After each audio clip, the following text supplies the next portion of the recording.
What's up, guys? Your boy JORDONGK back with another video. I just wanted to get this out there before we start this Larry Bird video.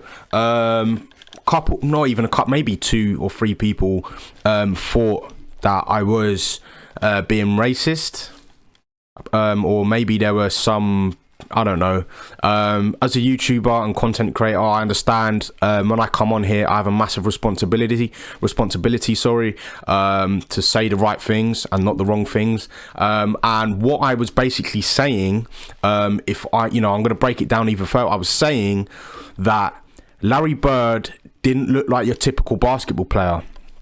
And it's not the fact that he was white. I mean, you could get a black guy that was skinny, frail, doesn't look like a basketball player, and can still play. All right, but my point was the same as if you were a soccer player or a tennis player. You could be 5'3", 5'0", with no strength in your legs, nothing, and still be a good player.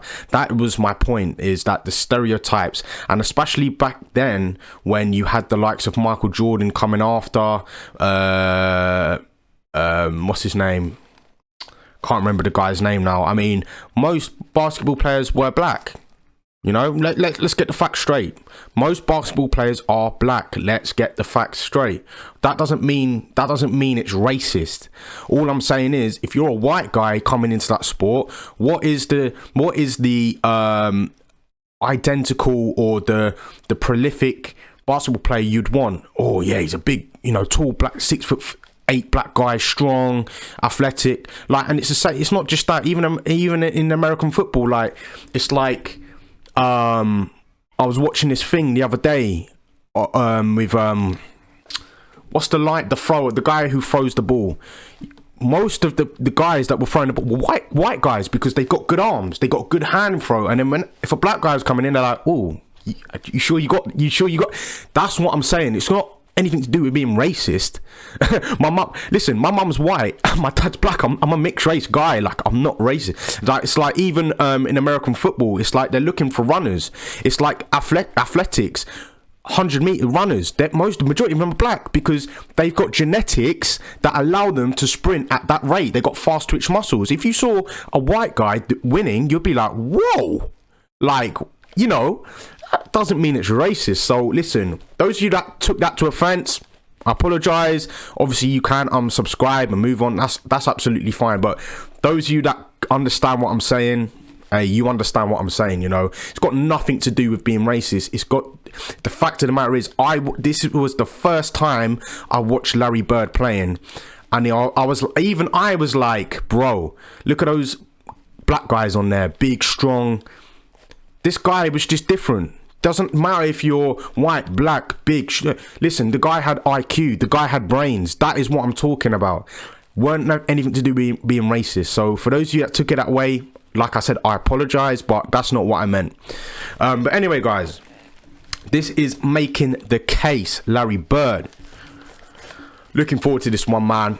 Those of you that have commented as well, a lot of you been saying that Larry Bird was better than Michael Jordan, or he may have just had the edge, which is crazy, because I've never ever heard anyone say that.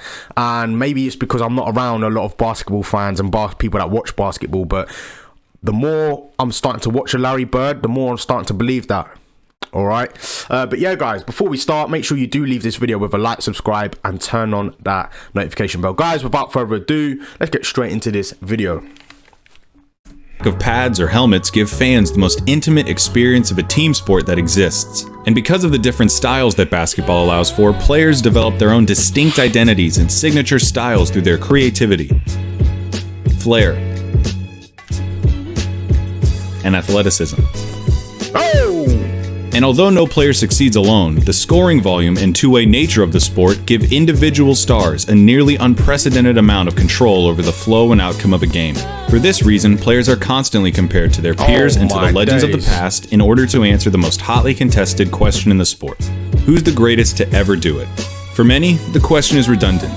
They believe in only one right answer: their answer. Others might have their own personal stance, but acknowledge one or two alternatives. But I believe that there's much more nuance to the question of greatness and more answers to it than you might think. By my count, there are 8 players in NBA history that have a substantial claim as the GOAT. It's a subjective thing, though. I can't give you a definitive answer. All I can do is make the argument. That's what I'm saying. Basketball, listen, any sport is subjective. Like, people prefer different playing styles. You know, Larry Bird, for me, yeah, like, he made it look so easy. So that's why I'm like, maybe he was the GOAT, like, because he wasn't that athletic. He was just quite skinny and nimble. He was tall, don't get me wrong, but he just made it look so easy, man. He just made everything look easy. So today, I'll be making the case for Larry Bird as the greatest basketball player of all time. Okay.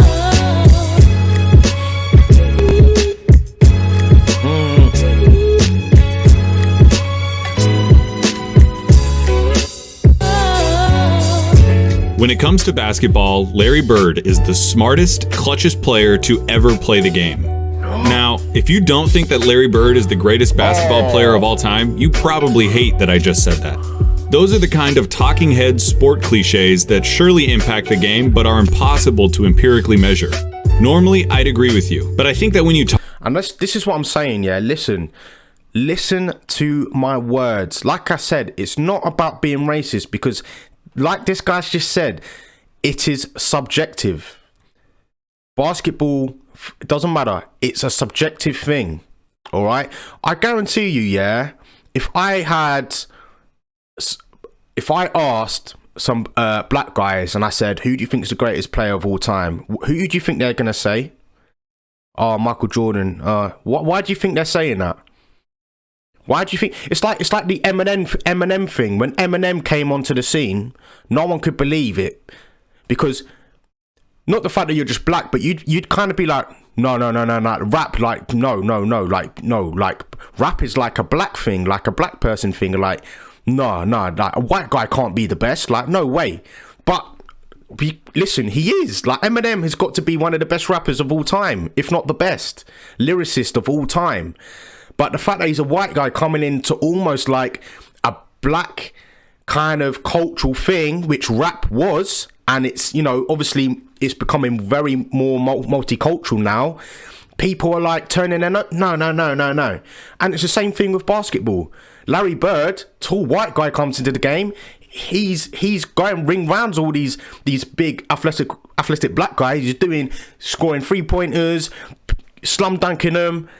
Some people don't like that. That is what I'm trying to say. That is exactly what I'm trying to say. It's not got anything to do with me being racist, because I'm not a racist. Come on, don't be silly. But sport is always going to be like that. There's always going to be, no. He's not the best. Well, why not?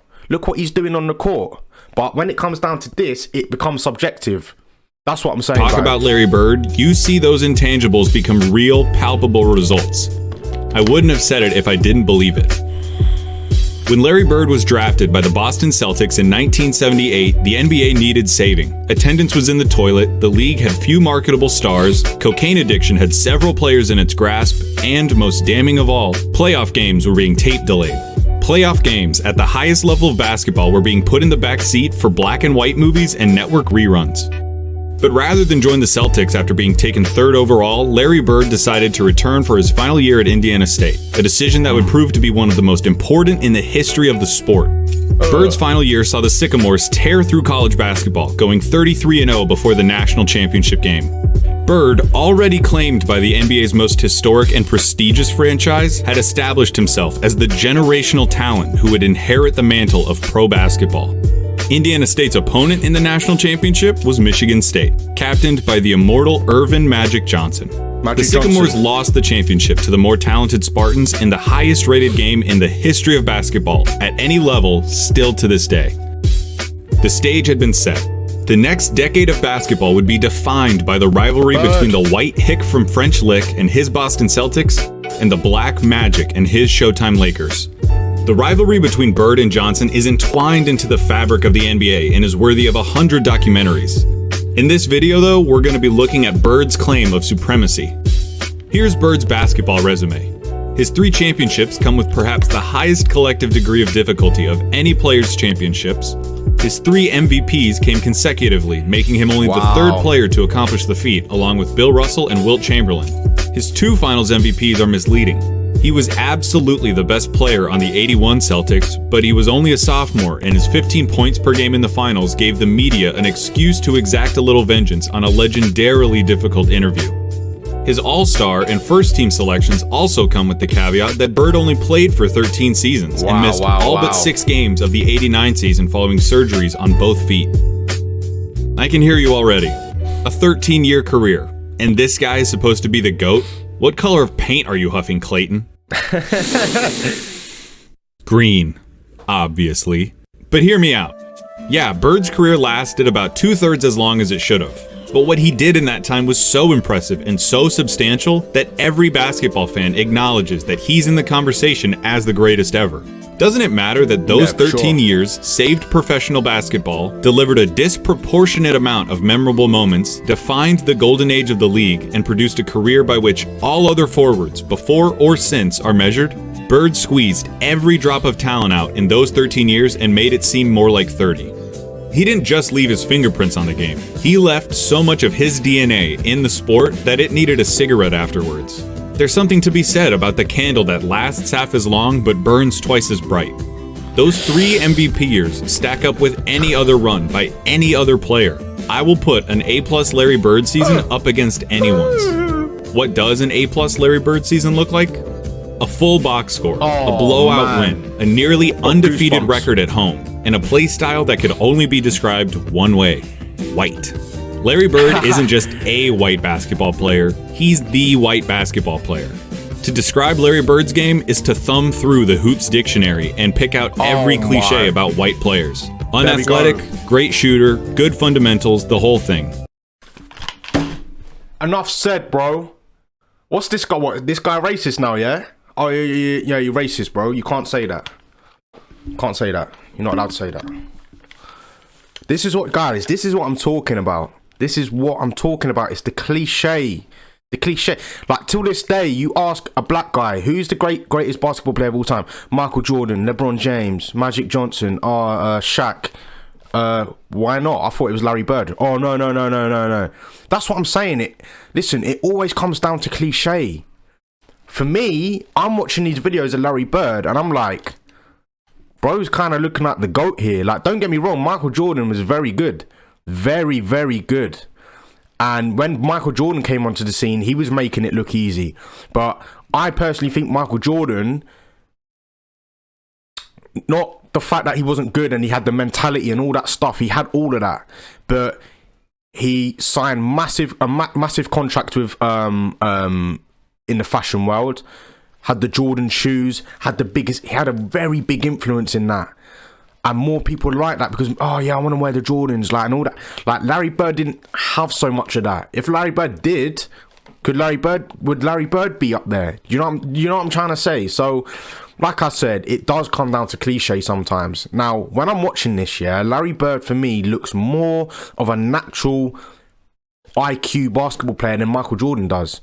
Michael Jordan, don't get me wrong, very intelligent player, but he had to work double hard.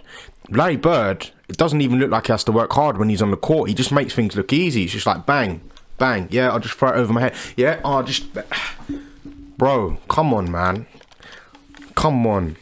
Cliche about white players. Unathletic, great shooter, good fundamentals, the whole thing. The archetype of a white basketball player is Larry Bird, with one exception.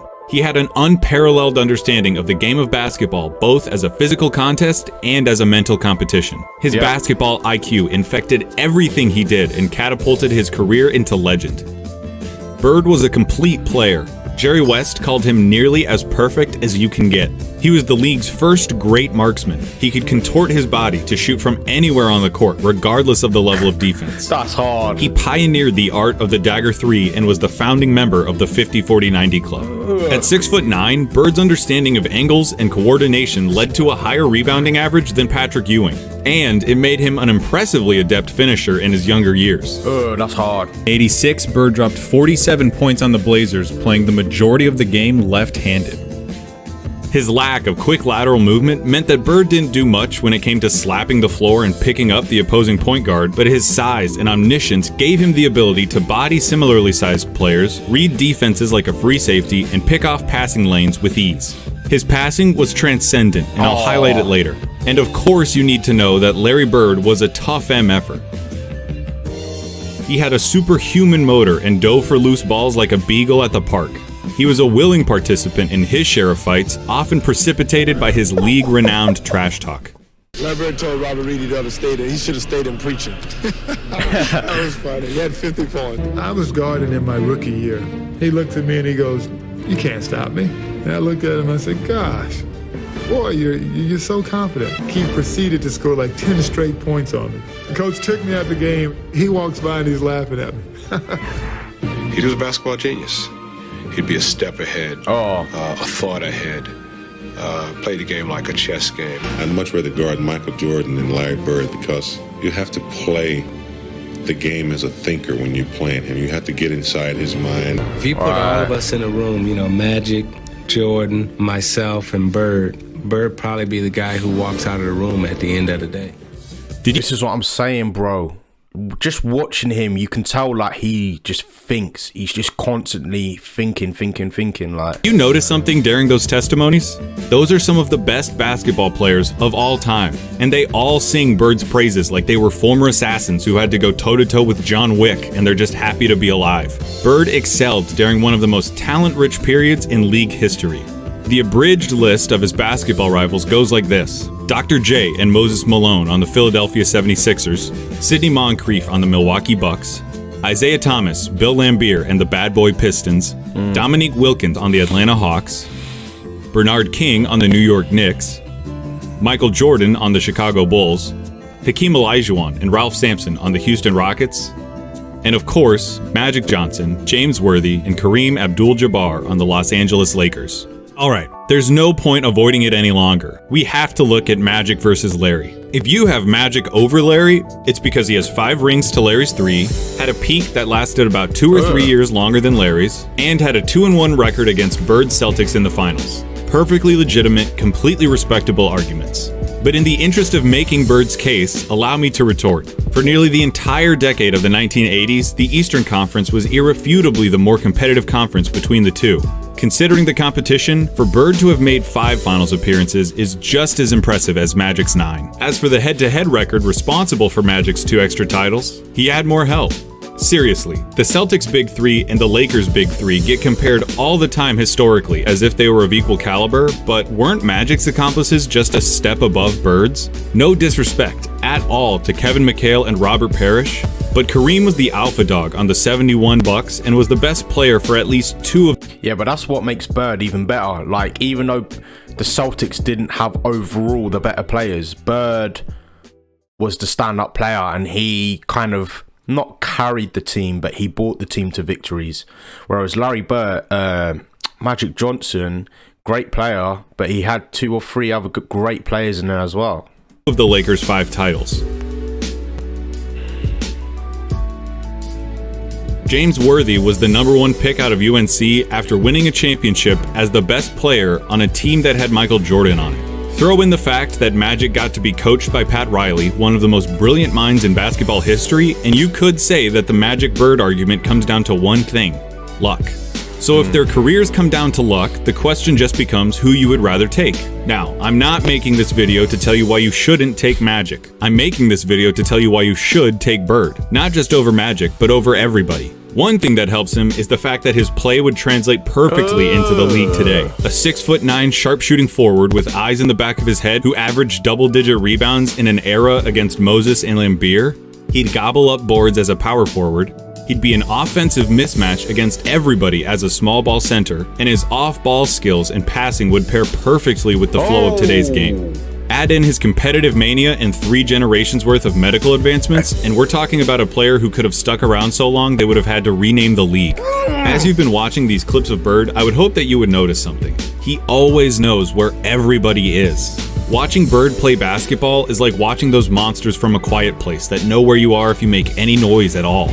Bird had a level of clairvoyance that bordered on the unnatural. In '85, he ended up 1 steal away from a quadruple-double after playing just the first 3 quarters. His passing was famously infectious and helped transform the Celtics of the '80s into an ideal that basketball teams at all levels are still shown tape of. They moved the ball with precision and intent, always looking for better shots and determined to get the entire team involved in the effort. That fact is almost entirely attributable to Bird and his wizardry with the ball. This acumen also helped Bird become the only player with a GOAT claim to transition successfully into other basketball roles after his playing career. In his 3 years as the head coach of the Pacers, Bird won a Coach of the Year award, coached the Pacers to their first and only finals appearance, and gave Michael Jordan as much trouble as he'd ever gotten in his career in the '98 Eastern Conference Finals. After moving into a front office role for Indiana, he won Executive of the Year in 2012, becoming the only person to have an MVP, Coach of the Year, and Executive of the Year award. On the court or off of it, inside and out, Larry Bird sees basketball as only he can. That's just GOAT right there, bro. My man became a coach. But listen, that was already destined for him, bro. If you're an intelligent player, why would you not become a coach? You know, that is just wasting. Especially, he would have been wasting his talent if he just retired and didn't go into anything else. So, yeah, you could definitely see Larry Bird being a top coach for real. Intelligence also lent itself to Bird's defining skill, making the big plays. Remember, NBA players get paid to win games. James Harden is getting paid nearly $40 million this year because he's supposed to help the Rockets win games. Victory can be achieved in a lot of ways, and the win column doesn't care how it happens. As 40 million. Mark Sinclair once said, It don't matter if you win by an inch or a mile. Winning's winning. but when your team is down 1 in a crucial playoff game with 8 seconds left, and you need to hit a shot to stay in the series and keep your season alive, that's where players really separate themselves and earn their money. Love it or hate it, it's the players that come through in the big moments that live forever in our memories. For real. Some players, for whatever reason, were never able to do it consistently. Some players were truly outstanding at it. Hard. Larry Bird was the best at it.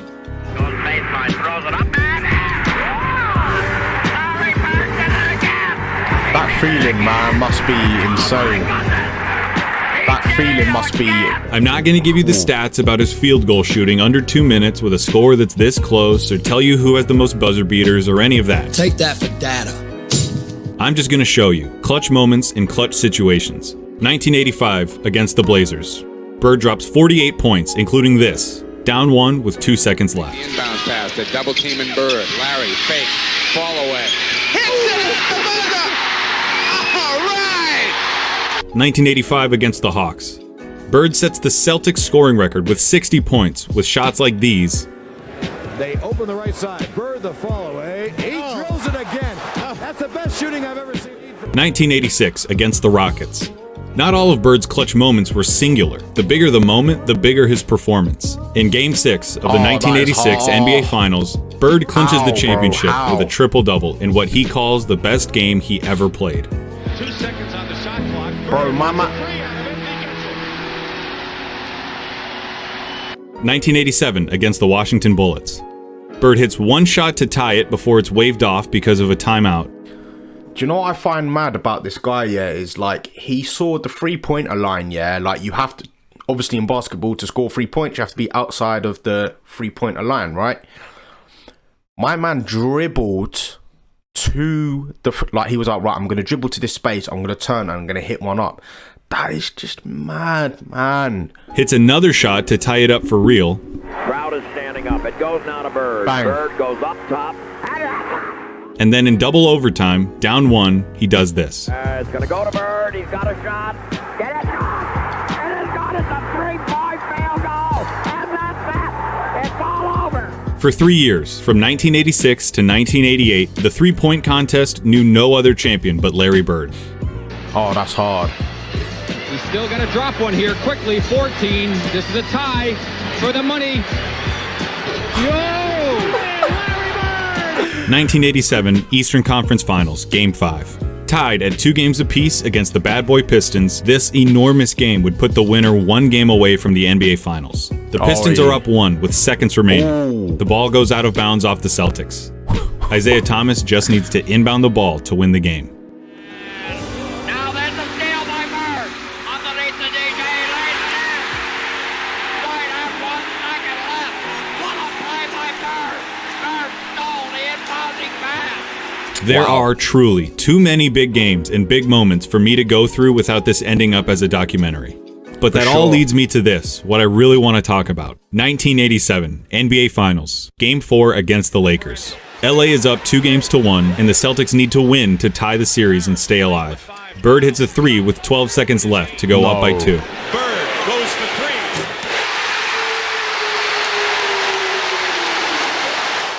Kareem comes down and gets fouled with 8 seconds left. No way. He makes the first, misses the second, but misses the second.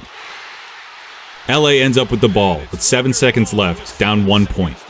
Oh my God, they're down 1 point. Being guarded by Dennis Johnson. Byron Scott is in the ball game now. Oh no. Magic hits this, the baby skyhook. Magic with a hook shot, scores with 2. 2 seconds left. No. Down 1. Dennis Johnson on the inbound. Bird fires it. What do you think happens? I don't know. I bet it wasn't that. When I paused the tape and the ball was hanging in the air, you thought it was going in. Bird thought it was going in. Magic thought it was going in. I've seen this game before, and I still think it's going to go in. But it didn't. Pat Riley said it himself. We got lucky. Wow. And that, a missed shot in the NBA Finals, is why he's the clutchest. Because after he makes the big plays, has the big games, hits the big shots, time and time again, you expect him to hit every shot, to win every game. Yeah. And in those fleeting moments when he doesn't, when he looks like a mere human, when he looks like everyone else who tries to do what he does, you just can't believe it. That's what Larry Bird did. He made the big plays so often you thought he was going to make them every time. He helped turn basketball into a global phenomenon, paving the way for every Michael Jordan, Kobe Bryant, or LeBron James who comes through our lives.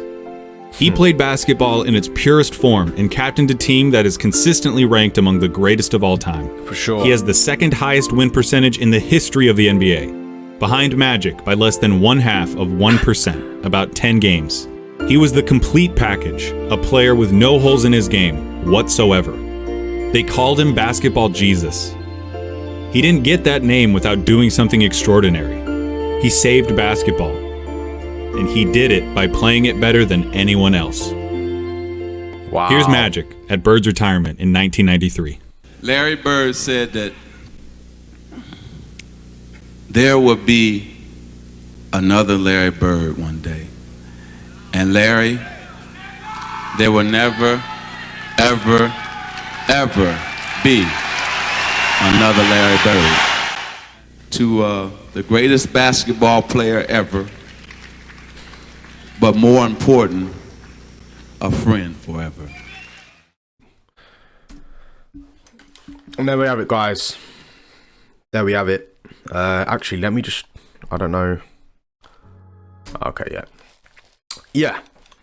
So like I was saying, bro, even this guy here, he said it the same thing I said it. The cliche, the white cliche, the black cliche. Doesn't matter what sport you play. Alright? If you're a black guy that goes into basketball, you're very tall, athletic, they're like, raw, yeah, he can play. White guy, alright, yeah, we're gonna have to see. It's like Eminem. It's like, you see all the black guys in the club rapping, you see little white Eminem, blonde hair, you're like, nah, come on, bro, like, and then when he starts going in, bro, untouchable. And some people get jealous of that because it's like, nah, bro, like you're not meant to be in this sport, or you know, you're not meant to be in this music game, bro. You're meant to be singing pop music, or, bro, people get jealous because it's like, how are they doing it? Listen, and that is where you say it ain't about race. It's not about being big or tall or athletic. If you're good at something, you're good at it. All right. Larry Bird obviously has a natural talent. And his basketball IQ was the best, for real. For real, it was the best, man. Even watching this small documentary, bro, unbelievable player. But like, you know, in the previous video, it's not about me being. Listen, I'm not racist, but it's got nothing to do with racism. We even today in today's society, when it comes to life, sport, it doesn't matter what it is, you're always going to be judged for what you look like. There's always going to be small. Yeah, he's a little bit. Listen, I've experienced it. I play semi-professional football. I've been at clubs where the managers looked at me. Obviously, I'm a little bit older now. I'm a little bit bigger. I'm a bit, you know, I filled out a bit. But when I was 18, 19, trialing out at some higher clubs, they look at, oh, he's a bit skinny. Oh, he's... Listen, you're going to get that. You're going to get that. It's as simple as that. You know, that, and it's the same thing. It's cliche. It's stereotype. It's opinions. Some people think Michael Jordan's the GOAT. Some people think Larry Bird's the GOAT. It's all about opinions in sport. So that is what my point was, you know. And I love the fact that Larry Bird became the basketball player he became, because that kind of breaks that rule. It breaks that stereotype. It breaks that cliche. It's like, doesn't matter what color you are, you can be good, like, and you can become a great player. It doesn't matter how big you are, small you are, what race you are. And that is why I love Larry Bird, you know, because he kind of broke that rule of thumb. The same as Eminem coming into the rap game. Like, there's so many other people, not just white, but black, Asian. Listen, they've all broken the stereotypes. But anyway, guys, long video, but I had to get my point across, because obviously there were a couple of people that thought I was being racist, and it's like, I am far from that, for real. But yeah, guys, you were here with your boy Jordan GK, and I will see you in the next video.